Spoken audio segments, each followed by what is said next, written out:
Alors on va aujourd'hui étudier un thème qui est le modèle, être un modèle dans la vie, un modèle biblique. Mais on va le voir sous peut-être un angle que vous n'avez pas l'habitude de voir. On pourrait définir le modèle comme étant quelqu'un qui est parfait et qu'il faut imiter. Mais au sens biblique, ce n'est pas exactement ça non plus. Il y a une nuance. Et je vous invite à ouvrir vos Bibles en Genèse, chapitre 24. On va lire un petit bout d'une histoire d'une femme qui s'appelle Rebecca, que vous connaissez. Et peut-être vous dites, tiens, mais en quoi est-elle un modèle ? Quel rapport y a-t-il avec ce qu'on va étudier ? Vous allez voir qu'on va essayer de prendre le texte à travers un détail.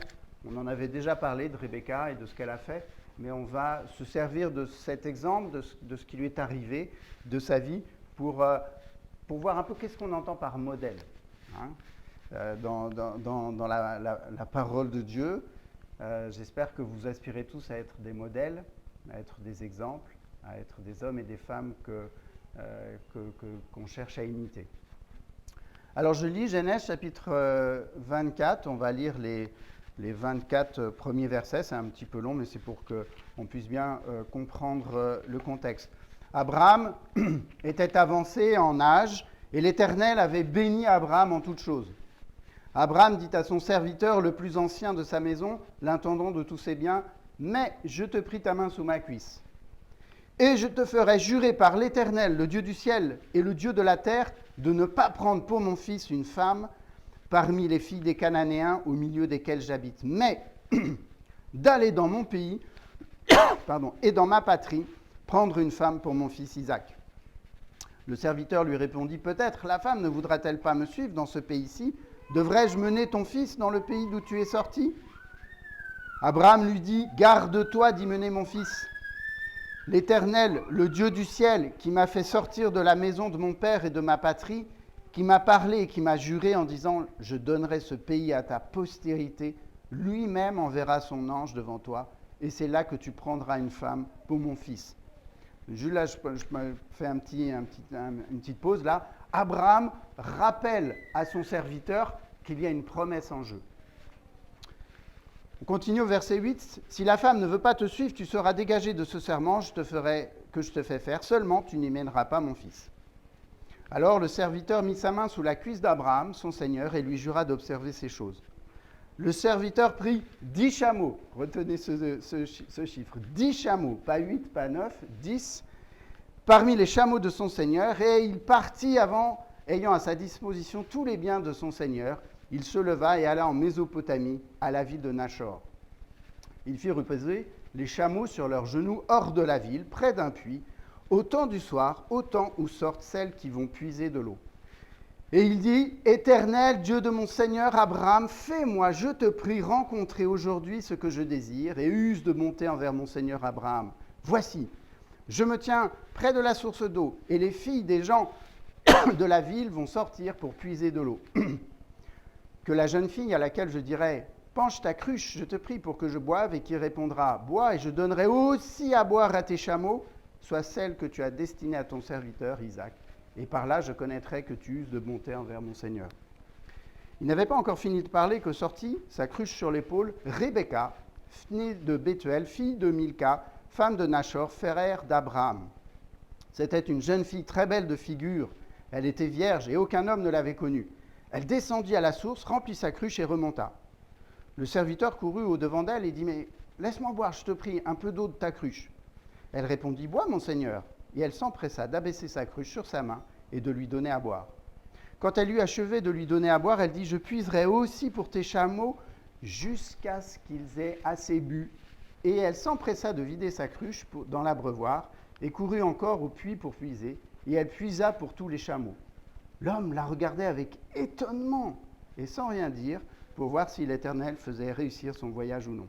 Quand les chameaux eurent fini de boire, l'homme prit un anneau d'or du poids d'un demi-cycle et 2 bracelets du poids de 10 cycles d'or, et il dit, « De qui es-tu fille ? Dis-le-moi, je te prie.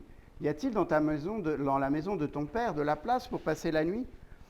Elle répondit, « Je suis fille de Bethuel, fils de Milca et de Nachor. » Et elle lui dit encore, il y a chez nous de la paille et du fourrage en abondance, et aussi de la place pour passer la nuit.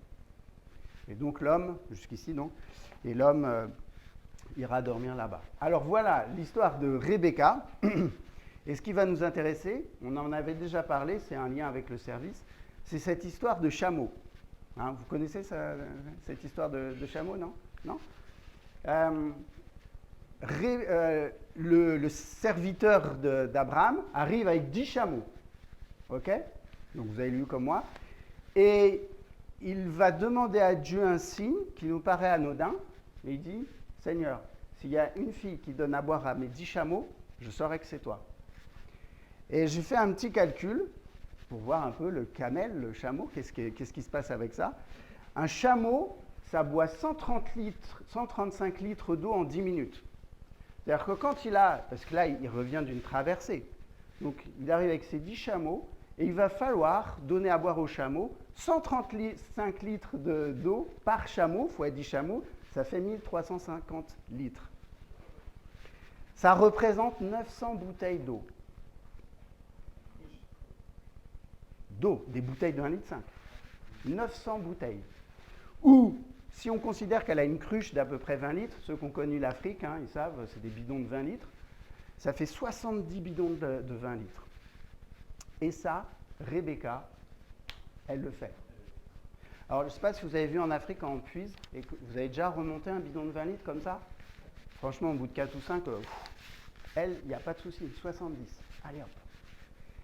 Et ce petit détail qui a l'air pour nous, elle a juste, nous on ouvre le robinet et je vais donner à boire à tes chameaux, elle a accompli quelque chose qui paraît assez incroyable. Et le serviteur est étonné, non seulement parce que Dieu répond à sa demande, mais parce qu'elle l'a fait, elle a réussi à le faire. Alors on pourrait se dire, mais comment a-t-elle fait ça? Est-ce que Dieu est intervenu d'une façon miraculeuse pour que Rebecca ait tout de suite une force incroyable et hop, 70 bidons d'eau ou 1350 litres, c'est le poids d'une voiture, hein. 1350 litres, ça fait 1 tonne 350. Elle a puisé l'équivalent en quelques minutes ou peut-être une heure, je ne sais pas, l'équivalent du poids d'une voiture. Ce n'est pas juste un petit travail, c'est vraiment quelque chose de fort. Et donc Dieu n'est pas intervenu, mais elle l'a fait quand même. Et on peut se dire, mais qu'est-ce qui a amené cette femme tout d'un coup à faire un tel travail? D'abord, je pense qu'elle s'est préparée. Elle ne s'est pas mise à puiser 70 cruches d'eau du jour au lendemain. C'est-à-dire que Rebecca, avant de pouvoir répondre favorablement à la demande cachée, mais à la demande du serviteur d'Abraham, elle s'est entraînée pendant des années. Pendant des années, elle est venue puiser sans qu'on lui demande rien du tout, sans qu'elle demande rien à personne et sans qu'elle soit récompensée quelque part. C'était juste un travail normal pour elle. Et un jour, ça paye. Alors voilà, que ça vous encourage aussi, vous qui êtes là, et parfois il y a des hauts, des bas, il y a du monde, il n'y a pas du monde. Vous êtes en train de puiser petit à petit, jour après jour. Un jour, ce travail payera. Et on pourrait se dire en plus, la Bible nous dit qu'elle est très belle de figure. C'est une belle fille, quoi. C'est pas très compliqué pour elle de trouver un prétendant. Et elle est dans une famille riche. Je pense qu'elle a des servantes. On nous dit après dans l'histoire qu'elle part avec ses servantes. Elle pourrait peut-être avoir une autre vie, ne pas puiser, je ne sais pas, j'imagine, et avoir vite un prétendant. Eh bien non, Rebecca est quelqu'un qui est besogneux. Elle a travaillé jour après jour. Alors on pourrait se dire, mais en quoi est-ce que Rebecca, puisque c'est le sujet de notre étude aujourd'hui, en quoi est-ce un modèle? Est-ce que c'est un modèle par rapport à la valeur du travail? Et on pourrait se dire, voilà, vous avez vu, Rebecca, elle travaille, elle n'a pas peur, vous devez travailler. Oui, dans un sens, parce que Dieu aime le travail. Mais est-ce un modèle au sens biblique du terme? C'est-à-dire dans notre vision biblique, dans notre vision chrétienne de la chose. Parce que des gens qui travaillent, des gens qui font des bonnes choses, des gens qui font des bonnes actions, 10 fois plus que nous peut-être, il y en a plein les rues, mais est-ce que ce sont des modèles pour autant? Alors en quoi Rebecca, à travers cette histoire, est un modèle? On va voir ça. Eh bien, on l'a lu à un moment donné, je vous ai dit attention, faites attention à cela. C'est quoi? Tu veux qu'on baisse? Abraham envoie chercher Rebecca pour quelle raison? Pour que son fils trouve une épouse. Et pourquoi il envoie chercher une épouse là-bas et pourquoi il veut que son fils se marie? Il replace cela dans le contexte de la promesse de Dieu. Il replace ça dans le contexte des plans de Dieu. Abraham est rentré dans une promesse de Dieu. Il a eu un fils, Isaac. Et Dieu lui a dit quoi? Je te donnerai une descendance multiple. Abraham n'est pas niais. Il sait très bien que s'il a eu un fils unique, il va falloir que son fils se marie et ait des enfants. Sinon, le peuple multiple n'arrivera pas. Donc il cherche une femme pour être dans la continuité du plan de Dieu et pour que la promesse de Dieu commence à se dérouler. Et c'est là où Rebecca arrive et est un modèle pour nous. À travers son travail, à travers sa préparation, Dieu l'utilise pour entrer dans son plan. Dieu l'utilise pour que la promesse de Dieu s'établisse. Et je pense que c'est cela où on pourrait dire un modèle au sens biblique, c'est quelqu'un qui entre dans le plan de Dieu, qui entre dans la promesse de Dieu et qui amène et dirige les autres vers Dieu, vers Jésus-Christ. Et c'est cette notion-là que j'aimerais qu'on retienne et qu'on étudie. Être un modèle, ce n'est pas simplement « regardez ce que je fais ». Ok. Mais est-ce que ce que tu fais, est-ce que ce que tu dis, est-ce que ce que tu enseignes, est-ce que ce que tu penses entre dans la promesse de Dieu, dans le plan de Dieu? Fais-tu partie, autrement dit, de cette chaîne? Rebecca est dans une chaîne entre Abraham, Isaac, Jacob, le peuple hébreu, Jésus. Je la fais courte. Dedans, il y a un petit maillon qui s'appelle Rebecca. Si on enlève Rebecca, il n'y a pas de Jacob. S'il n'y a pas de Jacob, il n'y a pas de Jésus. Elle est simple. Il aurait pu trouver un autre maillon. Mais Rebecca est un modèle en ce sens qu'elle est ce petit maillon-là dans cette longue chaîne du plan de Dieu, de la promesse de Dieu. Et ce qui a permis qu'elle entre en tant que maillon, c'est le travail préparatoire qu'elle a fait, le fait qu'elle puisse puiser pour 10 chameaux, qu'elle puisse amener 70 cruches d'eau, peut-être, en tout cas, ça c'est moi qui le dis, mais on comprend qu'elle a fait quand même un travail auprès de ce serviteur. Alors vous comprenez qu'on pourrait se dire, mais et nous? Alors qu'est-ce que ça va nous apprendre, cette histoire? Sommes-nous des modèles au sens biblique, comme Rebecca? Est-ce que nous aussi, nous avons une place à prendre dans cette chaîne, dans ce maillon, dans le plan de Dieu et dans la promesse que Dieu veut déployer ici sur Terre et ici à Angerville et dans votre vie et dans cette rassemblée? Alors, si je reviens à nous, le modèle biblique, il y a d'abord, comme pour Abraham, une promesse. Quelle est la promesse de Dieu pour nous aujourd'hui et pour toute l'humanité? C'est le salut. Quel est le plan que Dieu a mis en place pour que cette promesse puisse être effective? Pour Abraham, il a fallu qu'ils aient des enfants et qu'ils se multiplient. C'est ça le plan de Dieu. Mais pour nous, pour ce salut, le plan de Dieu, c'est Jésus-Christ. C'est un plan assez simple, finalement. C'est la foi en Jésus-Christ. C'est Jésus-Christ. Et quelle est donc cette chaîne, ces maillons que Dieu met en place pour que le plan de Dieu se déroule et que la promesse puisse être déployée? C'est l'Église. Vous êtes des Rebecca. Nous sommes tous des Rebecca. Nous sommes tous ces maillons d'une longue chaîne que Dieu utilise pour déployer son plan, pour montrer sa promesse et que d'autres entrent dans cette promesse-là. Alors on peut se demander qu'est-ce que c'est qu'être un modèle biblique selon Dieu de nos jours? Ce n'est pas simplement faire tout un tas de choses, mais est-ce que je comprends que je suis dans le processus de Dieu, que je suis dans une chaîne et un maillon? C'est-à-dire qu'un maillon, vous connaissez les chaînes de vélo, j'ai un maillon devant, j'ai un maillon derrière. je suis lié à ces maillons-là. Et la chaîne de vélo, elle tourne et elle permet de faire avancer le vélo. Et cette chaîne de vélo, elle a une direction commune. Tous les maillons vont dans la même direction. Tous les maillons vont à la même vitesse.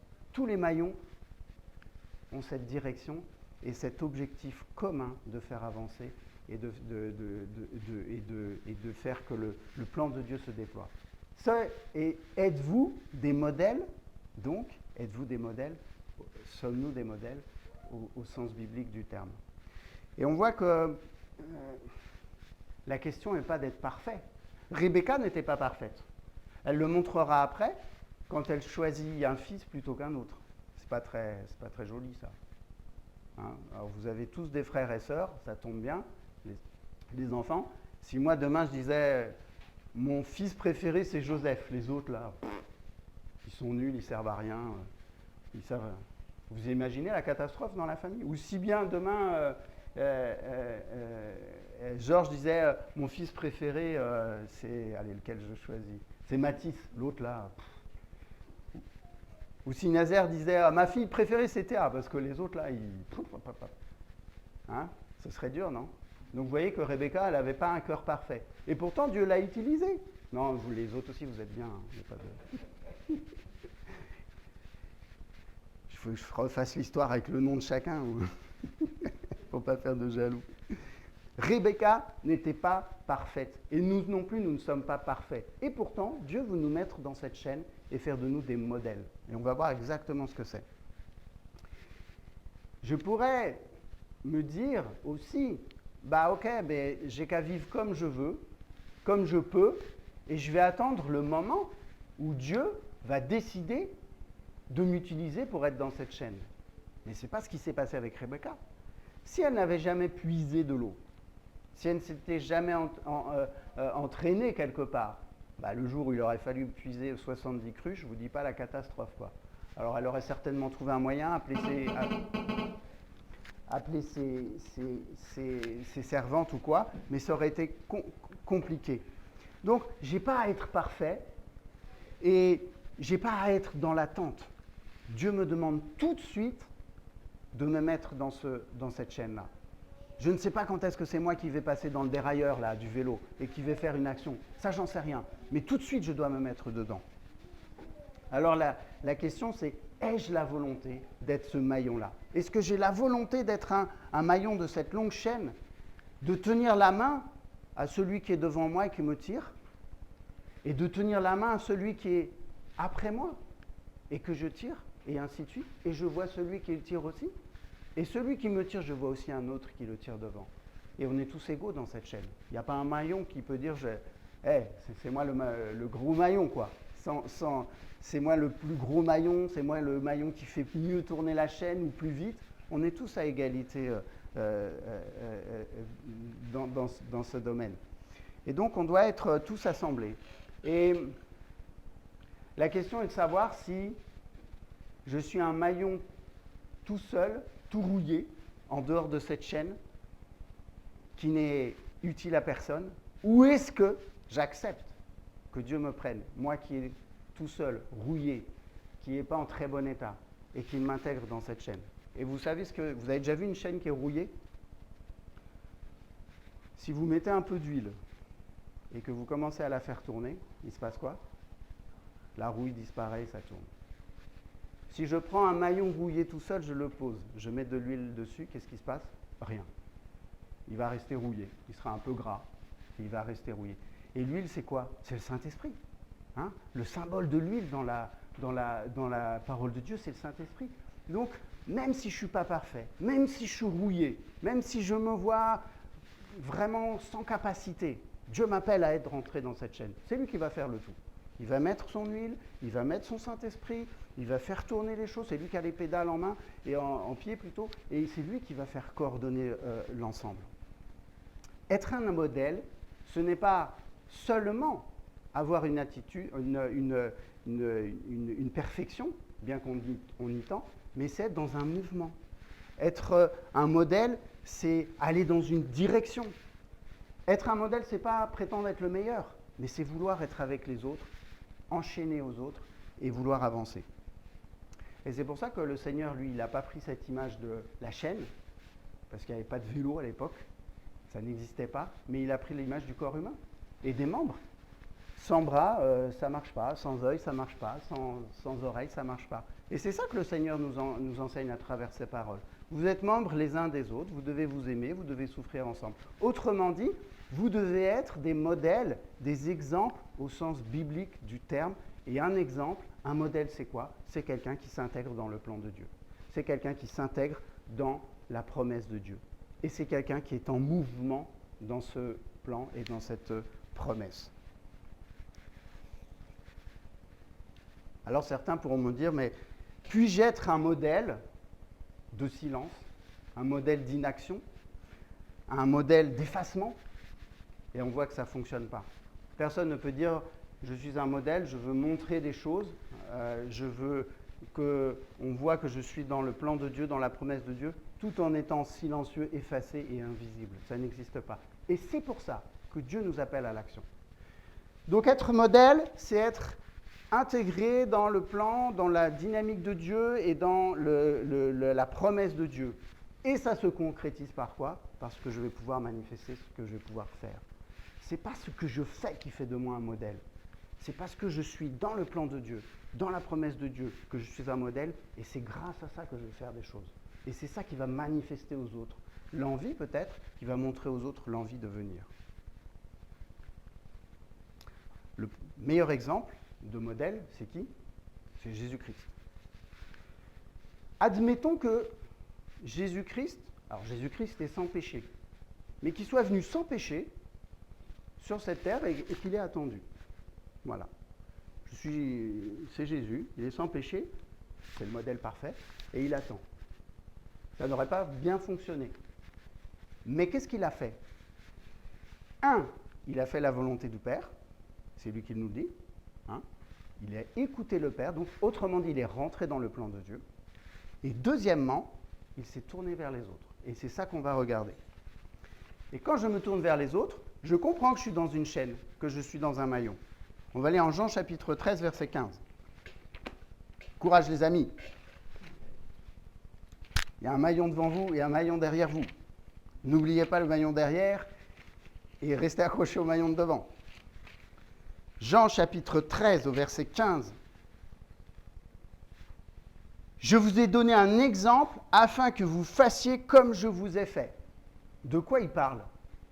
Jésus est en train de dire, regardez, soyez mes imitateurs, je suis votre modèle. Mais il est en train de leur dire, soyez mes imitateurs parce que je suis sans péché? C'est pas ça qu'il est en train de leur dire. Il est en train de dire, soyez mes imitateurs comme je viens de vous faire. Autrement dit, comment je viens de me tourner vers vous, de m'abaisser devant vous et de vous laver les pieds. Et c'est là où le Seigneur dit, si vous voulez être mes modèles, vous devez être dans le plan de Dieu et être tourné vers les autres. Agir envers les autres. On va voir en Éphésiens chapitre 5, verset 2. Marchez dans l'amour à l'exemple de Christ, qui nous a aimés et qui s'est livré lui-même à Dieu pour nous comme une offrande et un sacrifice de bonne odeur.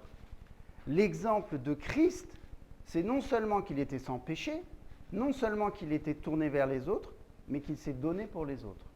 Et c'est ça, être un modèle dans le plan et dans la grande œuvre de Jésus et du Seigneur. Il y a un dernier verset sur l'exemple de Jésus-Christ, c'est en 1 Jean chapitre 3, verset 16.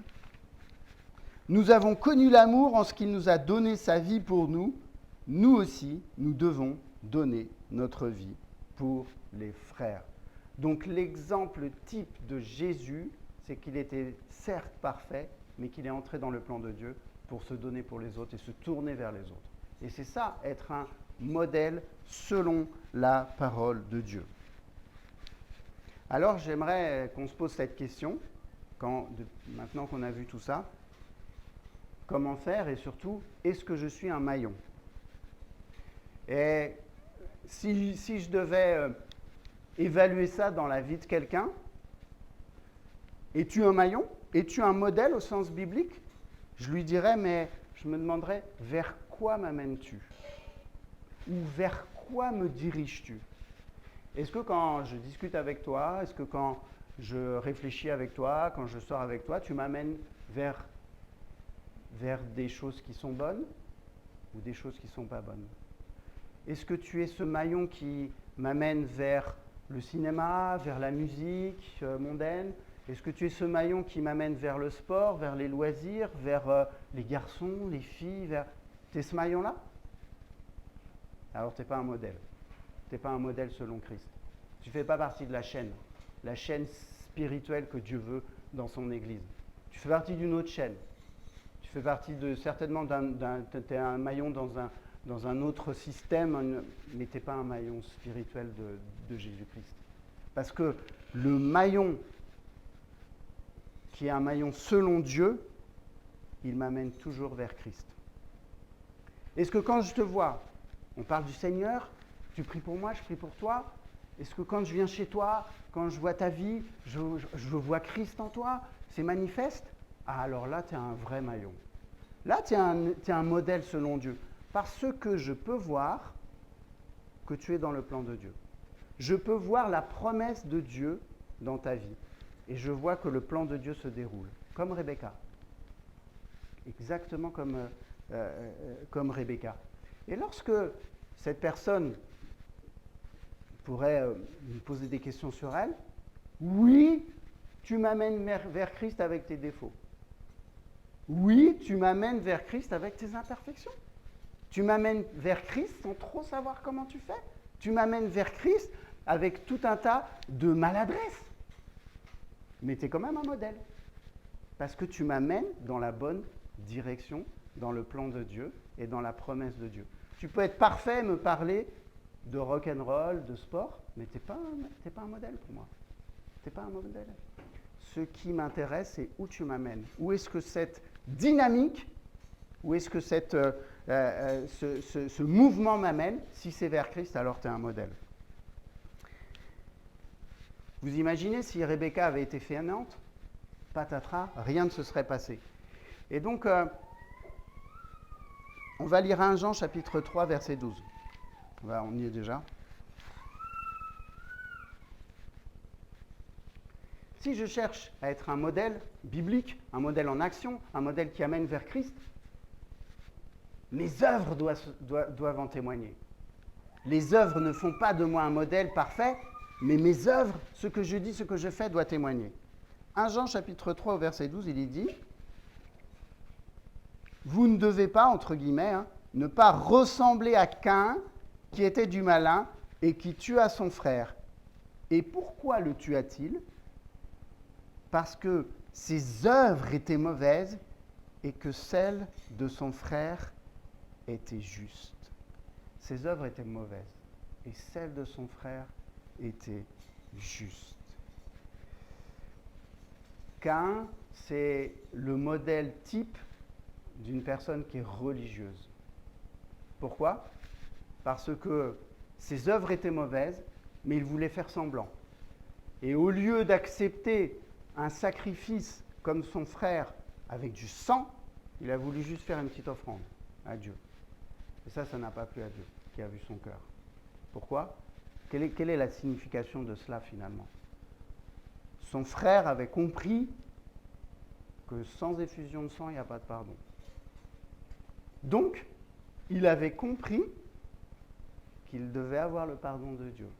Donc, il avait compris qu'il avait besoin de se repentir. Caïn n'a pas compris ça. Caïn a refusé ce sacrifice, refusé ce sang. Et ses œuvres étaient mauvaises. Et qu'est-ce que la parole de Dieu nous dit là? Il a tué son frère parce que ses œuvres au départ étaient déjà mauvaises. Ce n'est pas le fait de tuer son frère qui est finalement le plus grave. C'est qu'à la base déjà, il avait un problème avec Dieu. Il avait un problème avec le Seigneur. Il voulait être parfait. Il voulait faire semblant par une œuvre. Je te donne un peu de blé, un peu de je ne sais pas quoi. Mais dans son cœur, ce n'était pas ça. Et Caïn, lui, n'avait pas compris qu'il devait être un modèle qui s'inscrit, qui s'insère dans la chaîne de Dieu. Un autre verset, 1 Pierre chapitre 1, verset 15, juste avant. Puisque j'ai compris que je devais être dans ce mouvement de modèle selon Dieu, selon Christ, tout un tas de choses doivent en découler dans ma vie. Et la première des choses, parce que je ne voudrais pas qu'on pense que ah bah ça y est, moi je suis un maillon rouillé, j'amène les gens vers Christ avec mes imperfections, avec tout un tas de choses, c'est bon, c'est fini, ciao. Non, non, ça c'est la première étape. Mais quand je suis dans ce mouvement, il se passe des choses quand même. Le Saint-Esprit dans ma vie et Dieu agit. Qu'est-ce que nous dit 1 Pierre chapitre 1 verset 15 ? Puisque celui qui vous a appelé est saint, vous aussi soyez saints dans toute quoi ? Votre conduite. C'est-à-dire que dans tout ce que je vais faire, ça doit se voir. Je dois être saint dans toute ma conduite. Et puis en 1 Timothée, chapitre 4, verset 12, Paul va vraiment conseiller Timothée et lui dire quoi ? Que personne ne méprise ta jeunesse, mais sois un modèle pour les fidèles. Et là, il est en train de l'exhorter, de lui dire, voilà, ta mission, c'est d'aller encourager l'Église, ta mission, c'est d'annoncer la parole, c'est en cela que tu es un modèle. Mais ça doit se voir, quoi ? En parole, en conduite, en amour, en foi et en pureté. Donc, l'un ne va pas sans l'autre. Si je dis, et j'espère que vous aspirez à être des modèles, bien que je ne sois pas parfait, il doit y avoir cette dynamique de vouloir que les choses le deviennent. Sinon, ça n'a pas de sens. En Tite, chapitre 2, verset 7, juste après, il est dit « Exhorte de même les jeunes gens à être modérés, te montrant toi-même à tous égards un modèle de bonnes œuvres en donnant un enseignement pur et digne. » Et peut-être on peut le lire, je ne sais pas si on a un peu de temps. Allez, en 1 Timothée chapitre 3, on revient. On va relire les critères des modèles du troupeau. Qui sont les modèles du troupeau ? Alors, au-dessus, il y a Jésus, et ensuite, il y a qui ? Il y a les évêques, les anciens, et ensuite, il y a les diacres et les diaconesses. Lorsque Paul donne les critères de vie de ces anciens-là, il ne donne pas des critères spirituels très élevés. Il va dire, vous devez être les modèles du troupeau pour amener le troupeau dans la bonne direction. Et à quoi on verra que vous êtes véritablement les modèles qui emmènent le troupeau dans la bonne direction ? C'est que ça se voit dans votre vie, à vous, premièrement. 1 Timothée, chapitre 3, verset 1. « Cette parole est certaine, si quelqu'un aspire à la charge d'évêque, donc d'ancien, il désire une œuvre excellente. Il faut donc que l'évêque soit irréprochable, mari d'une seule femme, sobre, modéré, réglé dans sa conduite, hospitalier, propre à l'enseignement. Il faut qu'il ne soit ni adonné au vin, ni violent, mais indulgent, pacifique, désintéressé. Il faut qu'il dirige bien sa propre maison et qu'il tienne ses enfants dans la soumission et dans une parfaite honnêteté. » Voilà les critères que Paul donne. Il n'a pas dit vous devez faire des miracles, vous devez... non, non. Oui, ça, il faut le faire aussi. Mais ce ne sont pas les critères. Et il continue au verset 5, « Car si quelqu'un ne sait pas diriger sa propre maison, comment prendra-t-il soin de l'Église de Dieu ?» Vous voyez que si je veux être un modèle pour les uns et pour les autres, ça c'est pour donc les anciens, mais c'est valable pour toutes celles et ceux qui sont baptisés.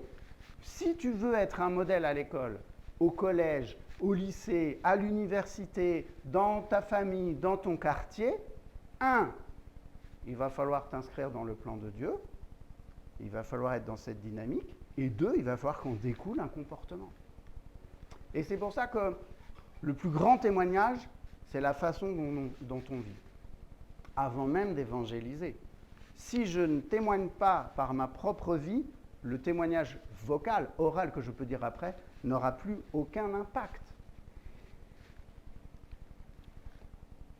Je voudrais juste vous lire la Didache, parce que c'est quelque chose que j'ai relu récemment, et on finira là-dessus, parce que depuis le 1er siècle, les chrétiens avaient compris ça. Et depuis le 1er siècle, c'est ce qu'ils enseignaient. Ils disaient, voilà, vous devez être des modèles, et ça doit se voir. Ce n'est pas seulement les miracles, ce n'est pas seulement les belles paroles, ce n'est pas seulement les grands enseignements. Ok, tout ça, ça marche. Mais il y a un autre critère derrière qui va valider quelque part ça. Et donc, ils avaient écrit un petit manuel qui s'appelle Didache, une espèce de confession de foi, c'est au 1er siècle, qui instruisait les chrétiens, qui leur disait un peu dans l'Église, parce qu'ils n'avaient pas encore toute la Bible, comment faire. Et, par exemple, il disait, tout homme, à propos des prophètes, les prophètes tournaient dans les églises, voilà, et bonjour, je suis prophète. Alors, une des choses qui est intéressante, qui les dit, que tout apôtre ou que tout prophète arrivant chez vous soit reçu comme le Seigneur. Mais il ne restera qu'un seul jour ou 2 en cas de besoin. S'il reste 3 jours, c'est un faux prophète. Vous voyez comme ils étaient, déjà à l'époque, très méfiants. Parce que si tu es un vrai prophète envoyé de Dieu, il n'y a pas besoin de rester une semaine pour nous délivrer le message. C'était ça leur logique. C'est à ça qu'on va voir si vraiment, si il te faut 3 semaines pour nous transmettre quelque chose que Dieu nous t'a transmis, c'est qu'il y a anguille sous roche. Une autre chose qu'il disait, tout homme qui parle en esprit n'est pas prophète, mais seulement s'il a les façons de vivre du Seigneur. C'est donc d'après leur conduite que l'on distinguera le faux prophète et le vrai prophète. Et vous voyez que c'est d'après notre conduite que les autres vont distinguer si nous sommes de vrais modèles ou de faux modèles. Ce n'est pas ma conduite qui fait de moi un modèle, mais c'est par elle que les autres vont me juger. C'est par elle que les païens vont dire « lui là, je vois comment il vit et je crois maintenant ce qu'il dit ». Effectivement, c'est un modèle selon la Bible, selon la parole, selon Jésus-Christ. Et c'est ça qui va amener des gens. C'est ça qui va faire qu'à Angerville, à Pucet, à Étampes, il va y avoir des hommes et des femmes qui vont se tourner vers le Seigneur. Donc voilà ce que je voulais vous partager aujourd'hui, une approche un peu peut-être différente qu'on a aujourd'hui. La dynamique, c'est ce qu'il y a de plus important, je pense, dans la foi chrétienne. On n'a pas une foi qui est statique, on n'a pas une foi qui est intellectuelle, mais on a une foi qui est une vie. Et une vie, vous, quand vous vivez, vous ne restez pas assis sur une chaise. Quelqu'un qui reste assis sur une chaise, il est dans un hôpital et on dit, on se demande s'il va continuer à vivre. Il est proche de mourir. Quelqu'un qui a envie, il se lève, il bouge, il fait des choses, il a des actions, il a des projets, mais ça doit être pareil dans notre foi. Donc vraiment, je voulais vous encourager par cela. Ce n'est pas la perfection qu'on attend de chacun de vous, mais c'est cette dynamique qui tend vers la perfection. Ce n'est pas de faire le plus d'œuvres possible, mais c'est d'être dans le plan de Dieu, que les gens vraiment voient qu'on soit des modèles les uns et les autres. Amen. On va prier.